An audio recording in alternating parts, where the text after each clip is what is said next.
Testing.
Okay.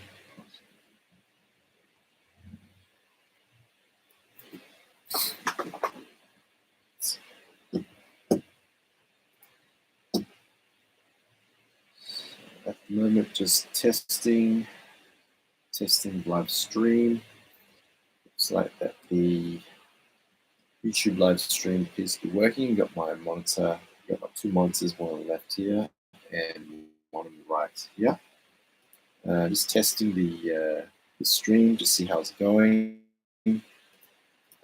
Just want to know whether this is all working. Hey Daniel, how you doing, mate? Hey Daniel.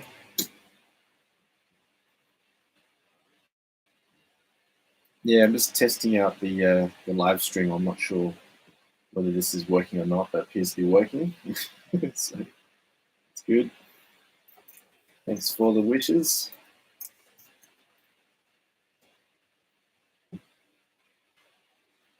So just at the moment, just hey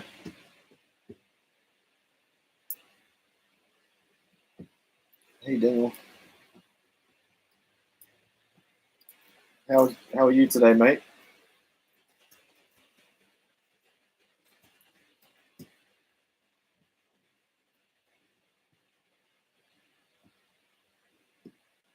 So I'm still trying to decide what I'm going to talk about in terms of these live streams. I have no idea.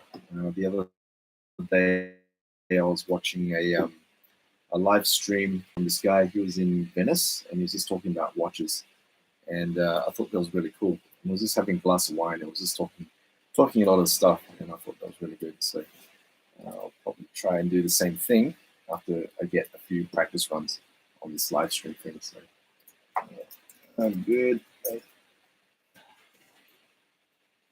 Having a run through of this live stream. What are you up to today, Daniel?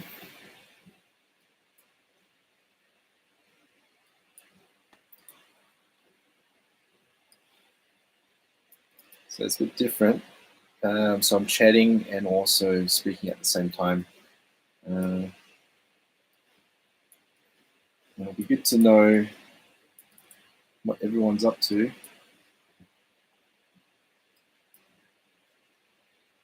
Right.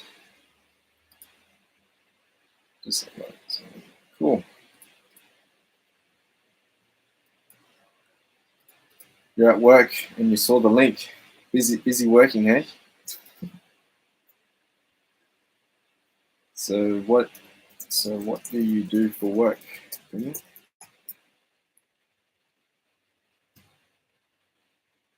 Oh, nice. So you got the 10x book by Grant Cardone. That's awesome. How did you come across the 10x book? Curious. And wondering what you're looking to get out of the 10x book. That's okay. Your buyer's agent. Okay, nice. So you're specializing in real estate and property. That's good. I'm assuming that you're probably from Australia as well, and you're looking at Grant Cardone stuff as well. So that's good.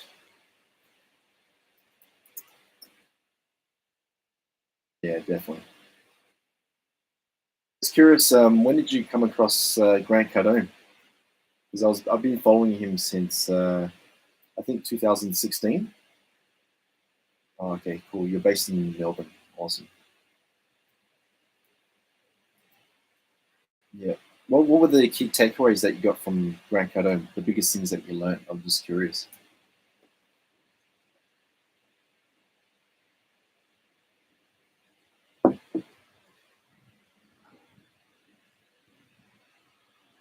Okay, cool. So you started discovering Grant Cardone stuff last year. All right. He does a lot of he's been posting a lot of real estate stuff. You guys probably know. He's I followed him. I think I came across his stuff in 2016. He posted a a picture of himself in front of his private jet. That's what really got my attention. And then at the time he was selling a lot. He was selling a lot of courses on sales. He wasn't talking a lot about real estate. Think massive, setting years of goals. Yeah, that's true. Yeah, you're gonna think big. You're gonna set unreasonable goals and go into the fear. 100%. So I'll show you. Let's have a look. I think I've got.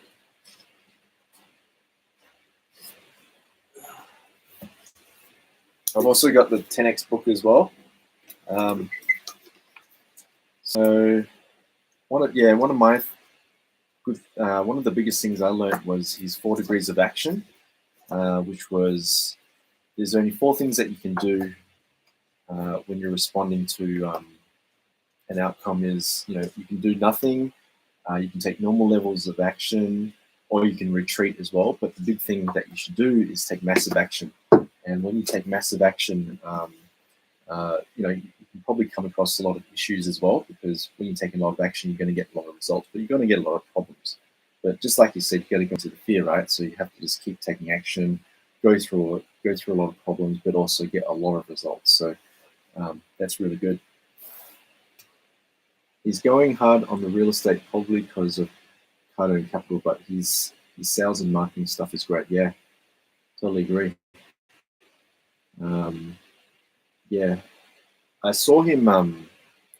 He at the start he was doing a lot of promotion on his sales and marketing stuff. He was just all about it. I don't know whether you've seen his Young Hustlers, and he was doing a lot of courses on sales and marketing. That stuff was gold. That's what really got me into sales. A lot about closing, handling objections, prospecting, cold calling. I saw these cold calling videos where he would just call up prospects, and he would just really just he'll just overcome all these objections, and then he'll close a deal. That's what really inspired me. And then eventually he started doing other courses and stuff, but then eventually he moved into real estate when he started Cardo Capital. And I think that's where he just started making a lot of money there. And I think he just sort of like dropped off in terms of the sales and marketing. He's doing a lot of sales and marketing boot camps, but he's not doing the webinars and so forth in sales and marketing. He's more focused on real estate. So that's what I found. It's really good. So you're a buyer's agent. That's awesome.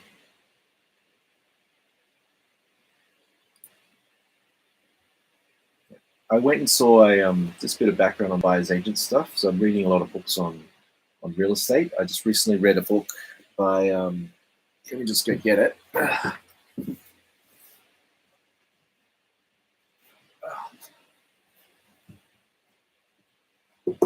So there's a book that I read just recently called 30 Properties Under 30 by Eddie Darlene. And it's a really good book. It talks about a lot about how to build a property portfolio, and talks a lot about how to find properties and the importance of building property portfolio. But then at the end of the book, he talks about joining his buyer's agency. So then from that point on, that is, if you want to purchase a property, $8K when you buy a property, and then another $8K after when you buy the property. So it's about between the 10K to the 17K mark. So yeah, I thought that was really, really interesting. But yeah, when I posted the video on the 30 properties under 30, a lot of people started commenting saying, oh, buyer's agency, is it good? Is it not good? I think buyer's agency is really good, because if the buyer's agent can find you a property that's on the market, that's got a rental yield between 5 and 6%, and it's good capital growth, I think it's a good deal. So yeah, I think I'm going to use a mixture of a buyer's agent and also find my own properties and try and build my property portfolio. Okay, so yeah, he's targeting black community. Yeah, I've noticed that he's doing that too. He's targeting black community. He's 5%, 50% of his audience. Yeah, I noticed Grant Cardone. He's been getting a lot of people who he's getting a lot of celebrities. Have you noticed that he's got a lot of celebrities on his stage recently? I think he had this. I can't remember the guy's name, but he's in several movies. You've probably seen him in movies, but he's getting a lot of contacts in Shark Tank, and I think he interviewed Donald Trump the other day as well, and I get a feeling that Grant Cardone, he's trying to build connections into the media. So he's trying to get into movies, he's trying to get into media, so therefore he expands his reach. That's what he's trying to do. So he's just building his connections in media. Okay, so yep, Eddie Darlene. Yeah, Eddie Darlene, he's based in Sydney. I did an interview with Eddie Darlene about a couple of years ago. And yeah, I find it fascinating on how he was able to just go out there and buy properties and find it under market. He was able to negotiate. He's got a lot of contacts in the industry. Yeah, it's worth getting the book. It's a really good book. Highly recommend it. I think you can get it for free at the moment. Just go to his website and he's I think he's giving away his book for free, a digital copy of it. But then he's probably going to talk to you in terms of signing up for his buyer's agency, whatever it is. So just have a look at that one. Bro, if you ever wanted to a buyer's agent ID purchase for you, no charge. Oh, really? Okay. Oh, love that. Yeah, just let me know. Let me know more about the buyer's agent stuff on your end. I'm very curious. Okay, so it was mentored by Nathan Birch. I've never heard the guy. I'm just going to do research on Nathan Birch, who this person is. Nathan Birch. Sounds like an Aussie property investor, maybe. Okay. So owns a number of businesses. Is this the guy, Nathan Birch? He owns a number of businesses. Oh, I think I've seen this guy's face around. Exit the Matrix, so he's got a book on that. He's an Aussie property investor. Okay, so he's got a 50 million property portfolio, zero within 14 years. Okay, so it looks okay. I'll have a look at this guy in more detail. Thanks for sharing that. I'm going to have a look at. I'm going to research more on this guy. Okay. All right, it's interesting. Yeah, younger Steve McKnight. Okay, I've read Steve McKnight's books. He's yeah, I think everyone's read those books. It's really put people on the path to building property portfolio. So I think Steve McKnight, he's moved over to America. So he's retired now. He's moved over to America, and what's he doing now? I think his latest book was Money Magnet. I think it just talks a lot about how to attract more money, on how to yeah, just it's really just all about um, attracting wealth. So that could be a more of a mindset type of book. So what I'm going to do is I'm going to look more information into Nathan Birch as well, and just do some research. But so this guy mentored Eddie Darlene. Eh? It's interesting. Okay. I'm not sure whether you follow Tony Robbins or anything, but if you have a look at the lineage of Tony Robbins, the motivational speaker, his mentor was this guy named Jim Rohn.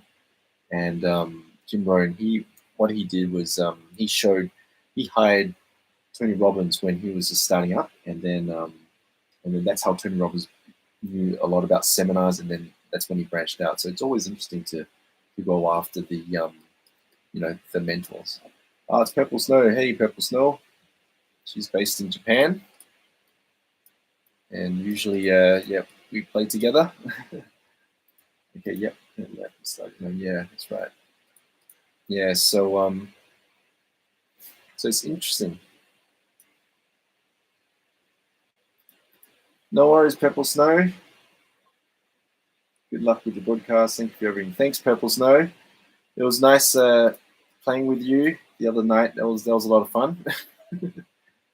I see that you're streaming a lot on your channel as well, and you're playing. I think you're playing Blood Hunt at the moment or something. You're not playing World War Z 100%. So anyway, good luck with your broadcast as well. Looking forward to watching your stuff too. It's really cool. Yeah, Jim Rohn's really good. I started listening to Jim Rohn stuff. When was it? I think it was about 15 or 18 years ago. It was quite a long time when I had the old Walkman. I had the disc as well. I recorded these MP3s and put it on the disc, and I used to walk around. This is when I was living in Perth, and I used to walk around this big lake called Lake Bunga. And then I was just listening to Jim Rohn stuff, and then I was listening to Tony Robbins, Brian Tracy, all those greats. And that's when I came across ideas on how to set goals and positivity and going out there, just achieving these things. And that's when I was on the path to personal development. I'm pretty sure you probably went on that path too, when when you discovered Tony Robbins and stuff. So, okay. Just curious, Daniel, what's the biggest thing that you've learnt this year, Daniel?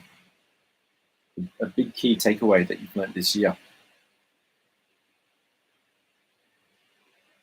So you're asking, how did you get started in the YouTube space? Okay. So what did I do? So I started this YouTube channel in 2016. So it was around 2016. What I did was, prior to that, I was working in the Philippines. So I was there for about 5 years, and I was working for a call center there. So I was teaching Aussie 101. So I was teaching all these agents, Aussie culture, that we ride kangaroos to work. It was a lot of fun. But anyway, I went through a lot of financial problems back then, and then I went back to Australia. Had to find work, had to build my cash flow back up and all those type of things, as you do. But then eventually I had all this time, and then I eventually decided, you know what, I like videos. I created videos in my spare time. Never had a channel. I just created some fun stuff, productivity videos, all that stuff. But I decided, I'm going to create a YouTube channel. I'll just give it a shot. And then I started, that's how I started. So I saw these videos of people teaching philosophy. They were just teaching stoicism, personal finance, all that stuff. And I decided, you know what, I want to start a YouTube channel. I just want to just share ideas on the stuff that I'm reading. I read a lot of books. I research a lot of material on finance, personal development, sales, marketing. And I figured, you know what, I'm going to go long term with this channel. I'm going to just share everything. If I read a good book, I'm just going to summarize it, chuck it out there. Let me know what you think. If you like this book, fantastic, go for it. I don't put any affiliate links or anything. I just like to read books on all this cool stuff, and then I just like to share it and meet with people like yourself and other people who like personal development and finance as well. So, thanks for that, Daniel. Yeah. So on my channel, I talk a lot about personal finance, sales, marketing, and real estate, philosophy, anything. So I just try, but sometimes I think to myself, should I put myself in a niche? Should I some channels, they just talk a lot about just real estate. They just go all about real estate, right? Which is really good. And you attract that audience of people who like real estate. And I like real estate, but I also like other topics as well. So I don't know whether I'm doing the right thing about sharing everything, or should I just niche down and just go for just one topic? But then I might get bored of that one topic. I want to talk about other stuff. So I don't know. I think my strategy at the moment is I'm just going to just keep sharing stuff that I read. Just try and stay focused on maybe a few key industries and just go from there. So are you thinking about starting your own channel, Daniel? Just curious. It'd be good I'll subscribe to your channel. If you're a buyer's agent, you talk about real estate stuff, I'll subscribe to your channel and I'll look at what you're doing. That'd be really cool.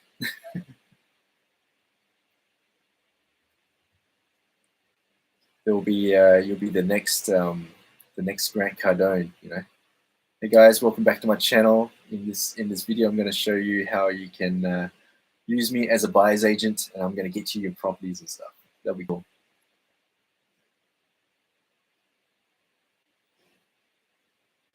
So nice. Yeah, the thing with having a YouTube channel is that it takes time. I've seen people start a channel.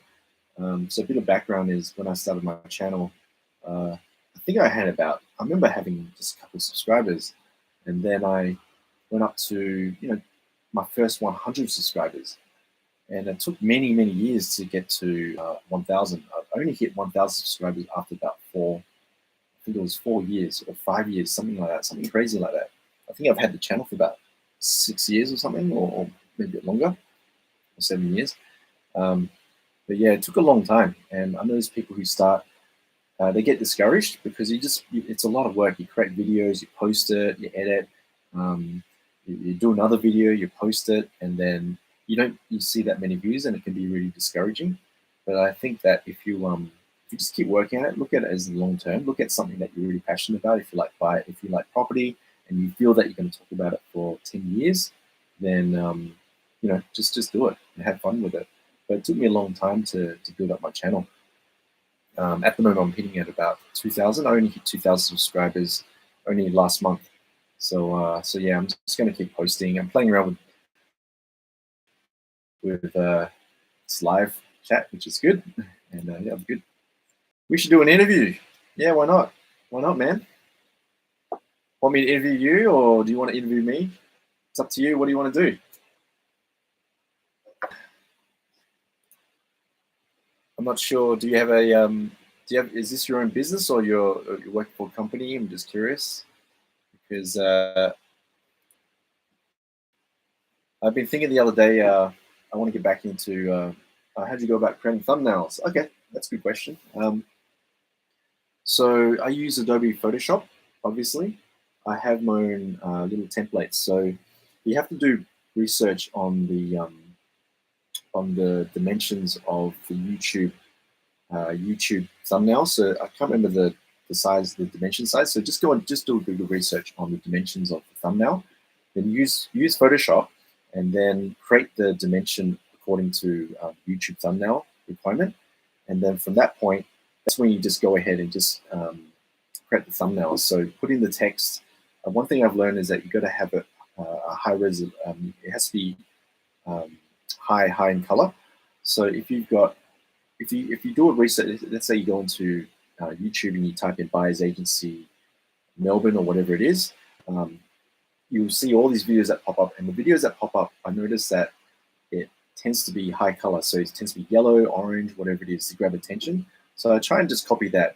You want to grab attention, and then put like big letters on it on the thumbnail that's trying to spark curiosity, and then either put your own picture on it or put another picture. So that's what I've been doing, and then over the year, and then save that template, and then just refine it as you go along. And there's other things you can do, such as split testing. So let's say that you upload a video with your thumbnail, and you find that the thumbnail sucks, it doesn't work, you don't get that many views or whatever it is. Then you can try another thumbnail. So just recently I created a video all about the tech layoffs. And before, when I uploaded that thumbnail, I went on YouTube and I typed in tech layoffs 2023, and there was all these videos that had these people lining up for work. And I figured, oh, okay, and those videos had a lot of clicks. And I figured, okay, I'm just going to try and just mimic that. So I'm going to have a picture of someone walking away from a company carrying a box of stuff, and that video is, I don't know, I think it's got about 200 views or something like that. I did the same thing for my Europe trip video, where a lot of other people, they were posting videos of posting a thumbnail of them standing in front of some sort of structure, and I did that, and I got about 2,000 views already. So it does seem to work. Yeah. Oh, cool. You got your own business. That's awesome. Have you tried, you're probably looking at lead generation. Have you tried lead generation using YouTube or Instagram, social media and all that type of stuff? Have you tried, are you doing that at the moment, or are you not doing it? Just curious.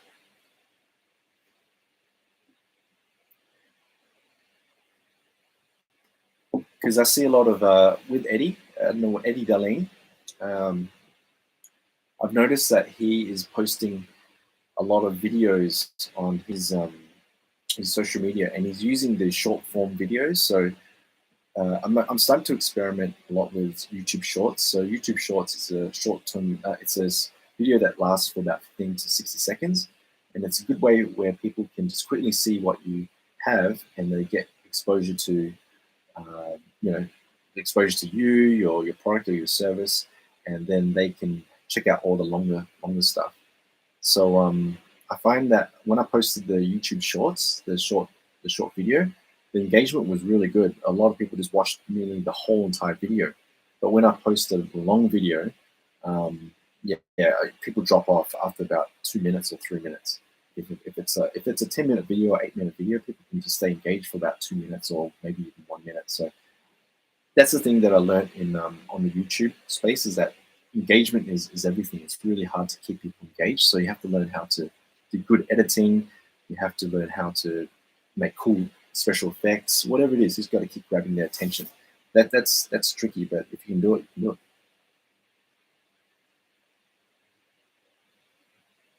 Yeah, going to start running ads on Facebook, TikTok. Oh, awesome, man. That's cool. Yeah, yeah.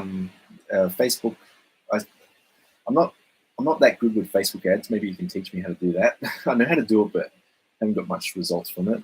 I know how to do Google ads. I'm pretty good with Google ads. I was able to launch one of the I just had this side project where I was doing videography for weddings, and then I created a Google ad for that one. I spent about $400, and I was able to get all these clicks through the website, like all these leads. So my thing is Google ads. Made a short and it got 1,500 views. Oh, cool! That's awesome. Was that your first short that you got? That got 1,005. What was the short? I was just curious. What was it that you made? Was it just a short value ad from something that you read, or was it some sort of thing that you're selling? Not too sure. That's what I noticed about YouTube Shorts. I was looking at the analytics the other day, and you can get a lot of views through. It wasn't organic searches, so it was through the Shorts homepage or something. So if I post a short now, it just automatically appears on people's YouTube app if they're subscribed to it or they're not subscribed to it. So it's really good. And I noticed that with my analytics, that when I posted the short, it was just my traffic was just standard. It was standard. But when I posted the short, it was a massive spike. So I think shorts, you can use it as a strategy to get more views and also maybe to increase subscribers. So I think it's a good idea to create both the long form video and then also the YouTube Shorts one as well. So just today I was at a cafe and I was just doing these short films. So I'm gonna upload a short today, and just when I was at the coffee shop, just to experiment a bit more. Okay, cool. It was about property. Do you have a YouTube channel? I'm keen to check it out, mate. Or you don't have one, or you have a Instagram? I'm keen to check it out.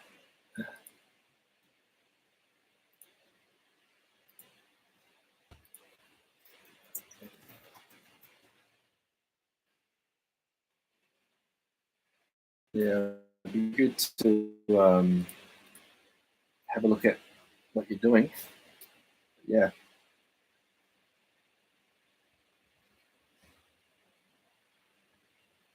Yeah, so maybe if all these YouTube shorts work and everything, I'll probably create a long video and I'll do a tutorial on how I go about doing it, my results. Just keep sharing those type of things. Yeah. Do you mind if I do a quick search for you on Google? See if I can find your Instagram. Yeah. Or I don't use TikTok. I was on it. TikTok's just too addictive for me. I go on it and then I get sucked into the scrolling. These videos are just so addictive. And then I think Facebook and Instagram is more addictive enough for me. So I'm trying to limit my social media um, use. So I've been using Facebook and Instagram for too long. So I wish I could just drop that, but I just can't. Need to somehow get rid of the social media for now.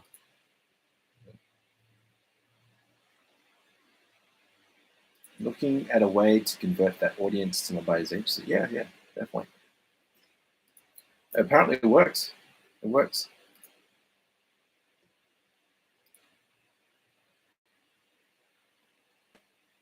So not too sure. I don't know which one you are. There's a few Daniel Bulgers.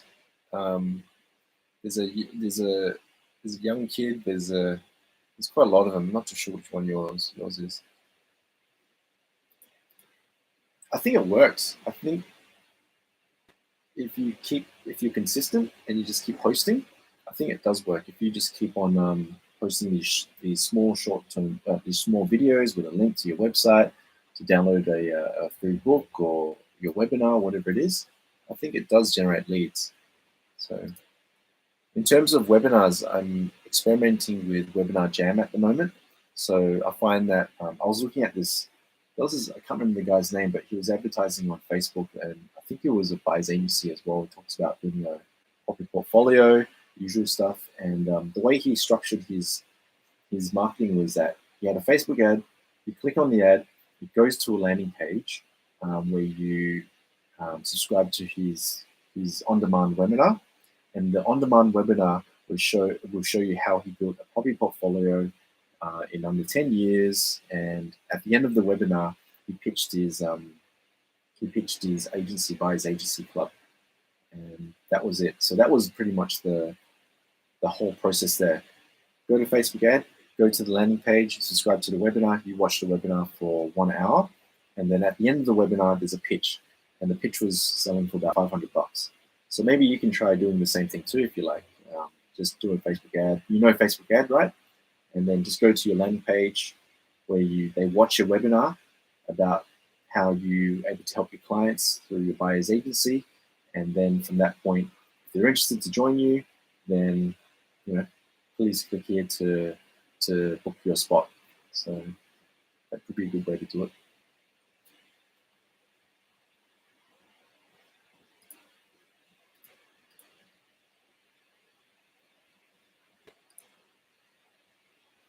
Yeah. Yeah, there's too many Daniel Bulgers, so hard to find you, man. But I'll definitely have a look at Nathan Birch. Have a look at what he's up to. I'm not sure whether you've seen another guy. His name's Conrad Boblik. He's based in Victoria as well, and I had a session with him.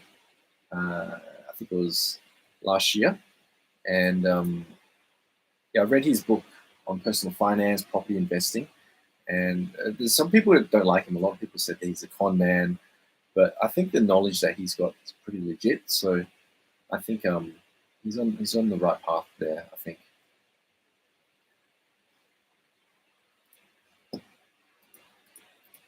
So yeah.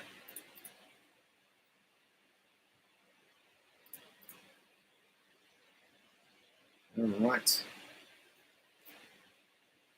So I think I'm not sure whether this was a good live stream, but Daniel, I appreciate you showing up, and also Purple Snow. My first 2 people that joined my live stream. I feel so popular at the moment. But anyway, did you get the link? I haven't got any link here. So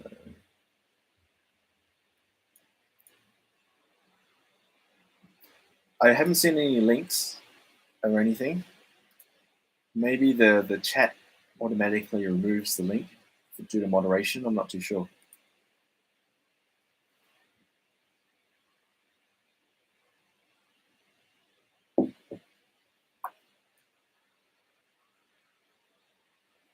Have you sent the link?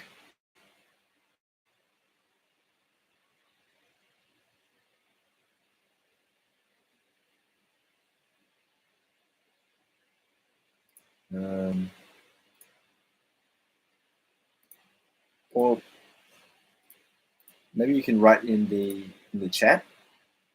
I need to know is just plugging new build house. Oh wow, in Melbourne, much better deals out there. Got heaps of knowledge. Just plugging new built house 750 in Melbourne, much better deals out there. Are you talking about Conrad Boblake, or this is you? Yeah, I know. I'm in Conrad Boblake's newsletter, and he's always promoting his townhouses. Yeah, give us a call if you're free. Yeah, we'll do. Will do, mate. I think my email address is on my YouTube channel. Just go to the about and my email address is there. So just feel free to send me an email. Yeah, and in Melbourne, much better deals out there. Yeah, true. I was looking at the current property market and noticed that Melbourne is pretty good at the moment, and also um, Queensland and Adelaide. So I went to see this buyer's agency last week. The name of the buyer's agency was called the Buyers Club, and I spoke to this guy. He's been in the property investing market for about 26 years. I think his name was Phil Harker, and this guy was really intense. He was, I think he's the real deal. But we were talking about properties and stuff, and he says that Adelaide is set to boom because it's just in the right timing. You probably know about the property clock, where it's it's declining and it reaches the bottom and then it rises and reaches the top. So I think with Adelaide, it's actually booming at the moment. It's rising. So I was looking at properties around there. There was a property in Christie's Beach, which is which is in the beach area, and it's pretty close to the city. I was in Adelaide earlier this year, and it's really nice over there. But anyway, a 4-bedroom house in Christie's Beach was about, I think it was just under 500K, and the rental yield on that was between 5% to 6%. So I figured, well, that's actually a pretty good deal. So I thought that was really good. And then I was refinancing my property the other day, so I went into the CVA and I sat down and I spoke to the investing in Queensland at the end of the year.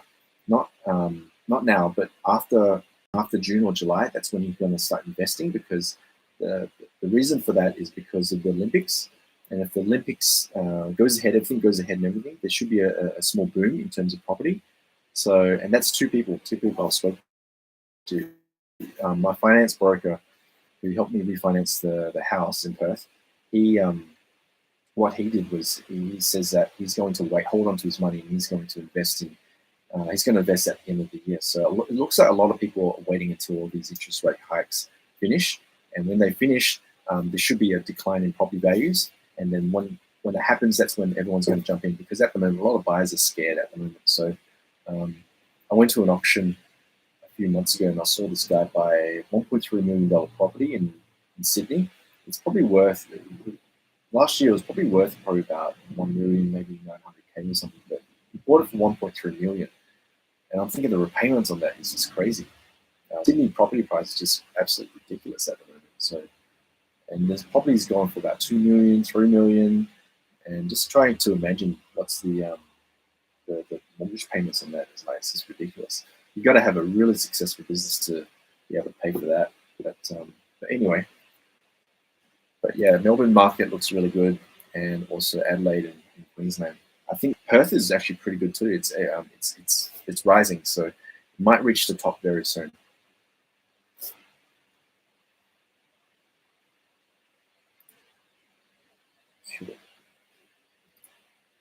All right, so I think I'm gonna grab some lunch. But yeah, I appreciate your time, Daniel. Thanks for sharing what you're doing. I'm sure we'll be in touch very soon. I'll give you a call, and yeah, let's see what we can do in the future. And if Purple Snow, if you're still there, thanks for joining my live stream, my first live stream. I look forward to watching your live stream and seeing you online soon as well. So, yeah, once again, thanks a lot for joining, and I will see you in the next one. I might do another live stream, I don't know, in the next couple of days. We'll see what happens. But yeah, it was a lot of fun. All right, thanks a lot, guys, and I'll see you guys soon. Take care. Bye.